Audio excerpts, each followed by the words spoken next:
start our unit on cooking, and we're gonna start with something very simple, eggs. So eggs are very versatile. You could make quiches and frittatas and whatever those foldy over things are called, omelets. You could make deviled eggs. You could make egg salad. So many things you can do with it. But today we're gonna start with just 3 simple ways for cooking an egg. So first we're gonna make scrambled egg. So we're gonna start off by making scrambled eggs. So what you're gonna need is a pan. Mine is Teflon, but if you don't have Teflon coated, that's fine, because we're also gonna spray it with Pam. You could use butter or oil, but this is what I prefer. You'll also need a whisk in a bowl and a spatula that you haven't melted to anything. So this is my only spatula that fits that description. So first, you're gonna take your egg, and I'm just doing 1 egg. You're gonna take your egg and bash it over the edge of the bowl to release it from its shell.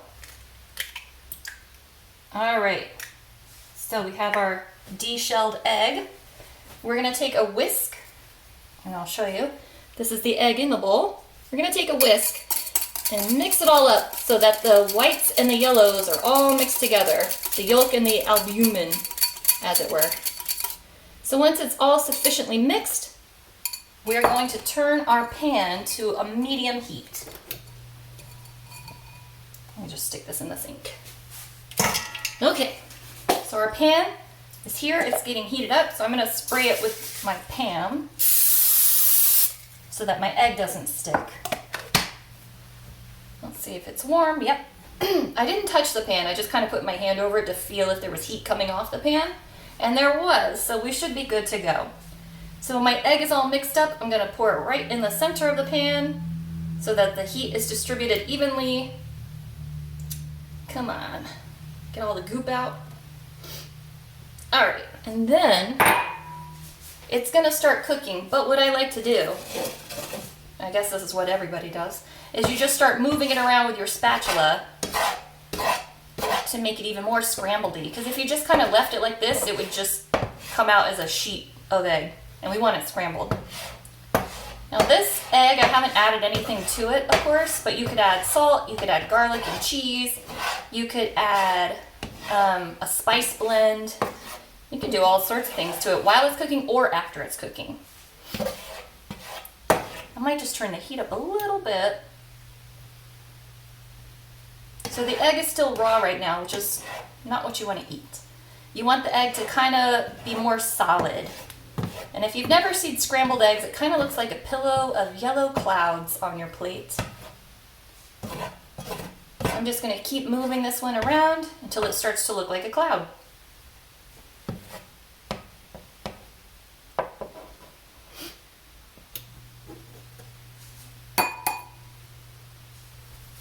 Had a little bit of shell in there, but I got it out. The shell's not going to hurt you if you eat it, but it's just kind of, texture-wise, kind of gross. All right, so maybe you could see that the egg is getting a little solid around the edges. It's not so wet looking. It's starting to dry off some of that water that was in the egg. And in case you're concerned, no chickens were harmed in the making of this egg because eggs are unfertilized, meaning there's no baby inside the egg. It's just, it's just the nutrients that would have gone to a baby had the egg been fertilized. And for that, you need a mommy chicken and a daddy chicken. But this is just the daily eggs that a chicken would lay regardless. So we're not hurting any chickens. We're not eating any baby chicks.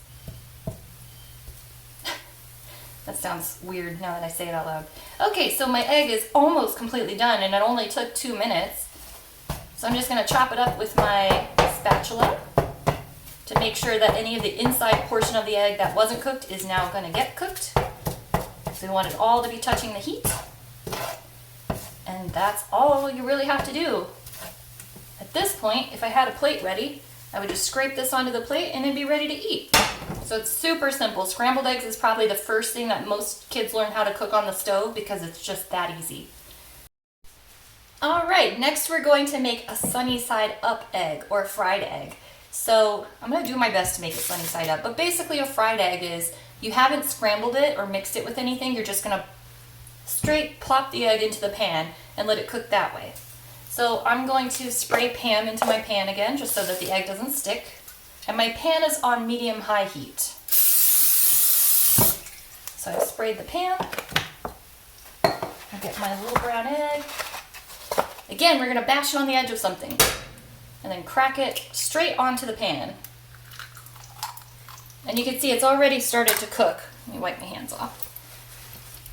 So the white part of the egg is kind of run away. I'm gonna try to scoot that back towards the center so that we have one solid egg mass. All right, the edges are starting to bubble, which shows me that it's cooking pretty well on the outside, but the inside is still very wet, so I'm gonna turn the heat down because I don't want part of the egg to be burnt and the other part to be raw. Looks like it's cooking up pretty good.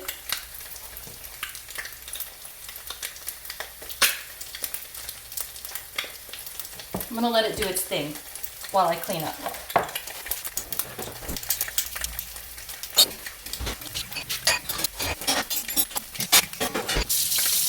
All right, it's getting pretty cooked at this point, so I'm gonna flip it over gently.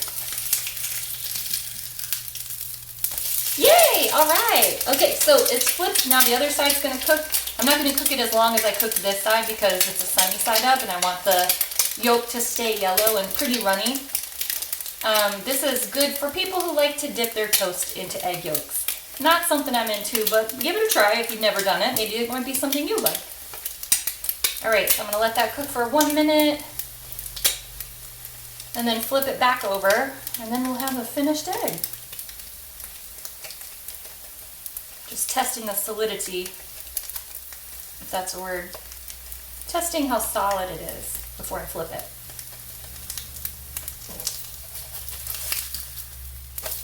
Oh, well, okay. So we lost the yolk a little bit, but we have a fried egg. Can't lose. And at this point, if you're done, you could take it off the eye.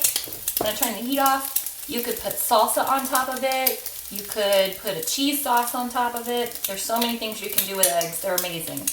Then, next I'm gonna show you about hard boiling eggs, all right? So if you try this out, let me know. I would love to see pictures. And join me here in about a second for hard-boiled eggs.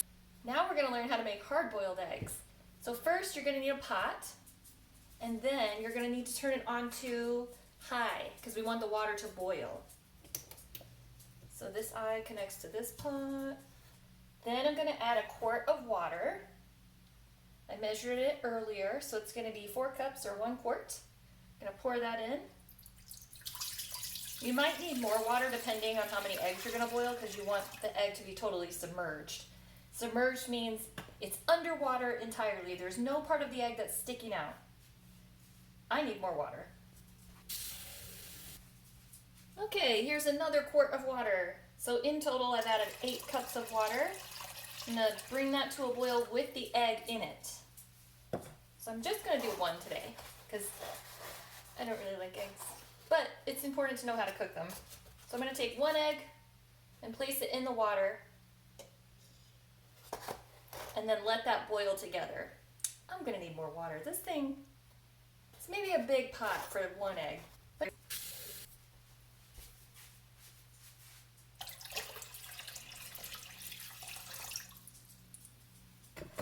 Perfect.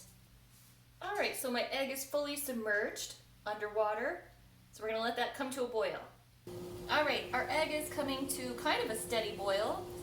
I'm gonna let it get even more active, like a volcano.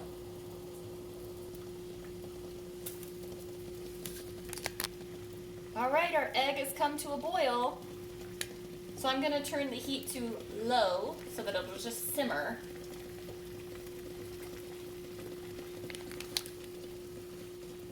And then I'm gonna set my timer to 12 minutes. So I've already preset it. You can see it says, well, maybe to you it says 15. On my side, when it's not reversed, it says 12. Press start. And I'm gonna let it simmer for those 12 minutes. And that way I'll know it's entirely done. So while it's adjusting from the high heat to the low heat, it's still gonna boil. And that's good. You still want that because it's gonna help cook the egg all the way through. And I mentioned earlier I don't really like eggs. But I could handle a hard-boiled egg if it's really cooked all the way through. So that's why I set it to 12 minutes. If you want your egg to be a little softer, you could set it to 9 minutes or even 8 minutes, and it might be a little runny on the center, but the white part will be cooked. But like I said, I need it to be like dried out for me to handle it. Otherwise the texture, ugh, sensory weirdness for me. All right, so the boil is coming down to a simmer. I still have 11 minutes left on my timer. So what I'm gonna do now is I'm gonna get a bowl and fill it with cold water and ice. And the reason I'm gonna do that is because once this egg is ready to be peeled, the shell can sometimes be stuck to the egg itself. So if we put it in an ice bath right after it comes off the heat, it's gonna make it easier to peel the egg. And I'm sure there's a magical reason that Alton Brown would be able to tell us why it does that. I don't know, that's just how I grew up cooking eggs. So you put them in an ice bath and then they're easier to peel. And I'll show you that part next. Okay, so my timer went off. The egg is ready to come out of the pot and go into the ice bath. Let me get the ice bath.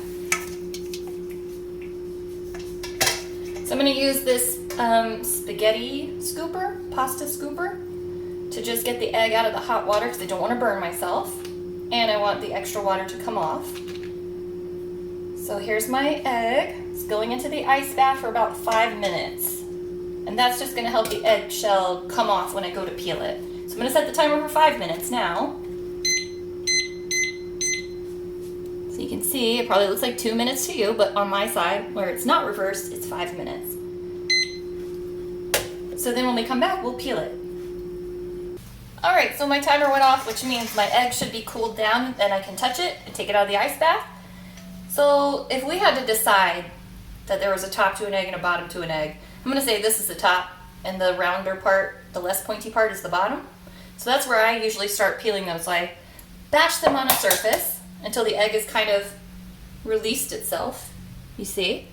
And then you can go from there just peeling. So the ice bath, in theory, should make it easier to peel the egg so that there's no shells kind of stuck to the egg. Sometimes when you go to peel them, they gouge bits and chunks out of the egg, and we don't want that. We want the whole egg to enjoy all of its protein and nutritional value. I realize I just sounded like a Valley girl. Nutritional value. So far it's working. The ice bath helped. Sometimes people say you could like put it in vinegar or you could put it in the salt water bath. I've just always done it with the ice bath method, and I've never had any qualms with that. So I'll show you. Just rinse this egg off in the water. So as you can see, the egg is perfectly peeled, no chunks or gouge marks missing. And then if we want to crack it open and see how the yolk turned out, oh, perfectly cooked. All right, so that's how you make a hard-boiled egg. I hope that if you like eggs or if you want to make some eggs for anybody else, you try this out. All right, bye.